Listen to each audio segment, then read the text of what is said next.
Melding to ata 9:45. Central de Polícia está chamada com auto para alcançar peatão. Tasina com a chegada de patrulha de viagem para pedir ambulância, mirando a situação de jovem. Com agora alcançar, dor de evento, é Suzuki van color branco, número A54820. Mas nós estamos aqui no departamento de tráfego, fazendo uma investigação para ver exatamente a suceder.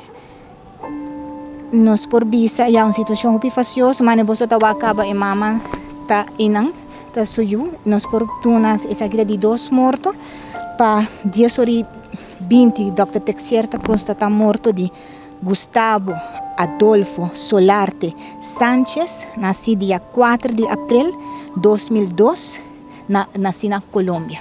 Ok, então relativamente jovem, 20 anos, senhora? Sim, ela cabe assim, 20 anos, sim.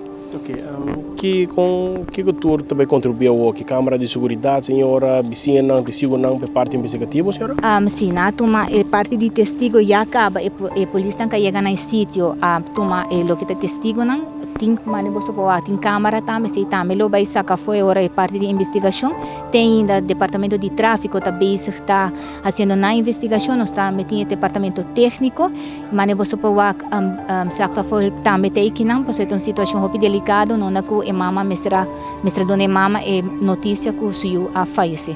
E a cooperação entre ambulância e polícia estava uma boa cooperação aqui no sítio? Sim, sempre. Se nós não porque a ambulância, polícia, todo departamento te chega na outro, trabalha junto e na onda com maneboso vai nós queda até na final e esse isso me tem para vista para o que essa aqui de 2 mortos em tráfico. Coisa me quer marcar se para please, põe atenção em tráfico.